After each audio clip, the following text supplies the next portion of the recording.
মাশাআল্লাহ, প্রকৃতির অপরূপ লীলা নিকেতন ঐতিহ্যবাহী রাগই বিশাল মাঠের ফসলের ছায়া সুনিবিড় শান্তির নীড় ছোট ছোট গ্রামগুলোর মাঝে বিশাল একটা মাঠ রাগই। সেই মাঠে প্রচুর ফলন, ধানের ফলন এবারকার।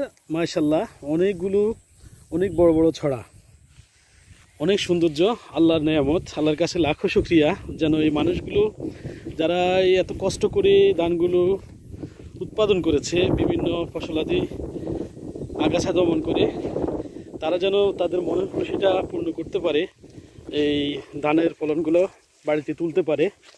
মহান আল্লাহ তাআলা যেন বিভিন্ন ঝড়ঝাপটা থেকে রক্ষা করে। এই তো আমার এক ভাই আসতেছে। ভাই, আমাকে একটু দিবেন? আপনি একটু এটা ধরেন। ভারী ভাই, ভারী কিন্তু ভারী।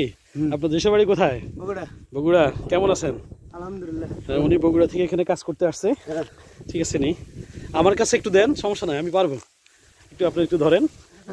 হ্যাঁ, আমি পারবো ইনশাল্লাহ। দাঁড়ান দাঁড়ান, আমাকে একটু দেন, এটা একটু দেন। লাগতো না, আমি একটু ভিডিও করবো আর কি। আচ্ছা, এই ওনার কাছ থেকে। দেশের বাড়ি কোথায় ভাইয়া? বগুড়া। বগুড়া। ওখান থেকে আসছেন? ছেলে মেয়ে আছে? একটা মেয়ে। বিয়ে করছেন তাহলে? যাক, এখানে আসছেন কাজ করতে নাকি? কেমন লাগলো ভাই? আপনারা তো অনেক কষ্ট করেন, আমরা তো। যাক, ওনারা কাজ করতেছে, এই যে নিয়ে আসতেছে ধানের ভারগুলো। ঠিক আছে, অনেক দূর থেকে আসছে ওনারা। ভাই, দুপুরে খাইছেন? আচ্ছা, ভালো আছেন আপনারা? এই যে বাইরে কাজ করতেছে, অনেক দূর থেকে নিয়ে আসতেছে। অপরূপ সৌন্দর্য ধানগুলো, যদি ফলনগুলো উঠাইতে পারে ওই কৃষকে, তাহলে তাদের মনটা খুশি হয়ে যাবে।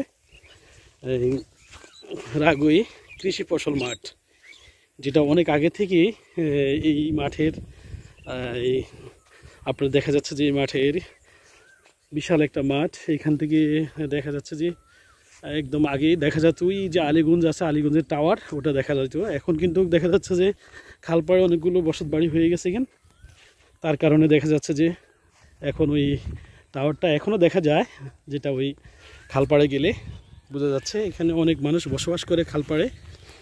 এই যে বাইরে আসতেছে, অনেক কষ্ট করতেছে ওনারা, বাইরে থেকে বগুড়া থেকে আসছিল।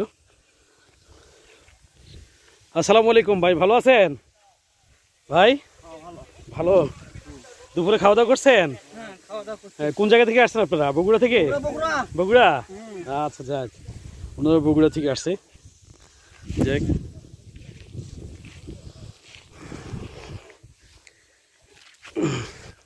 সুজলা সুফলা শস্য শ্যামলা আমাদের এই বাংলাদেশ।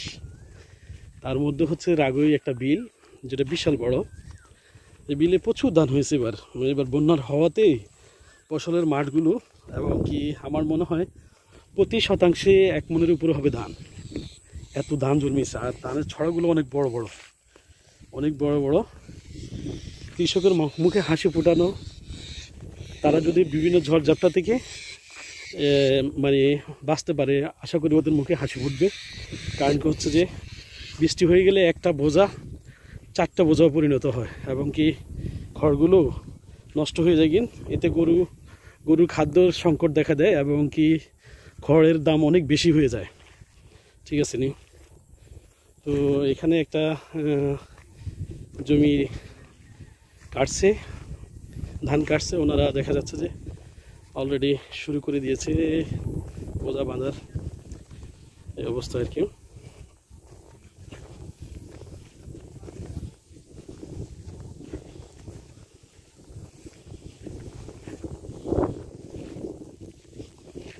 এই যে বোঝা বাঁধতেছে। আসসালামু আলাইকুম ভাই, ভালো আছেন? কোথা থেকে আসছেন আপনারা ভাই? দিনাজপুর। কেউ বগুড়া, কেউ দিনাজপুর। আচ্ছা, দুপুরে খাওয়া দাওয়া করছেন? আচ্ছা, যাক, ভালো। ওনারা এই জমিটা কাটছে, এখন এই মুহূর্তে নিবে। তো ভাই, আপনাদের পাওনাটা ঠিক মতো দেয়নি? আপনারা কি চুক্তি কাজ করেন নাকি? হাজিরা কাজ করেন। 3 বেলা খাওয়ান দেয় নাকি? সকাল, দুপুরে, রাত্রে নাকি? আচ্ছা, কেমন লাগছে আমাদের এই গ্রাম?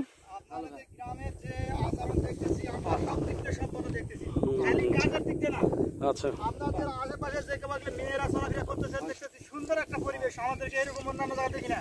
আচ্ছা, অনেক ধন্যবাদ ওই ভাইকে। ভাই আসছে অনেক দূর থেকে, ওনারা কাজ করতেছে। মোটামুটি মাঠে দেখা যাচ্ছে মাঝখানে মাঝখানে অনেকগুলো জমি ফসল কাটা হয়েছে এবং অনেকগুলো জমি একদম ধানগুলো একদম পেকে একদম অন্যরকম লাগে, মানে সেই রকম হয়ে গেছে। এই যে এক এক ছড়া অনেক বড় বড়, আপনারা দেখেন, দেখতে পাবেন ইনশাল্লাহ। এই ধানের ছড়াগুলো অনেক সুন্দর, মনটা একদম ভরে যাবে যারা ফসলগুলো উৎপাদন করছে। অসাধারণ। আমিও একটু শেয়ার করি আমার সাথে ভিডিওগুলো এবং ধানগুলো এই মুহূর্তে এই যে ছড়াগুলো সেই রকম। কৃষকের মুখে হাসি ফুটবে ইনশাল্লাহ। তার যে কষ্টের ফলন এবং কি এই পানির সেচ এবং কি টাকা পয়সা দেওয়ার পরে তারপরে এই ফলনগুলো যদি ঘরে উঠাতে পারে তাইলে তিনি মোটামুটি সফলতা পাবেন। এবং দেখা যায় যে শ্রমিকের মূল্য অনেক বেশি, 800 টাকা, সকাল 8টা বাজে নামে 12টা বাজে উঠে চলে যায়। আবার দেখা যাচ্ছে যে 1% জমি মানে দায়িত্বে মানে কাটতে দেখা যাচ্ছে যে 200 টাকা করে, ঠিক আছে, 200 টাকা করে দেওয়া লাগে, আবার নাস্তার টাকাও দেওয়া লাগে। যাক, তারপরে সব কিছু নিয়ে যদি ওনারা সুন্দর মতো ফসলগুলো তুলতে পারে তাহলে ওনারা অনেক খুশি। ধন্যবাদ সবাইকে। আসসালামু আলাইকুম রহমতুল্লাহ বারাকাতু। আমি রাগোই বিল থেকে বলছি, মাস্টার মনির। আসসালামু আলাইকুম।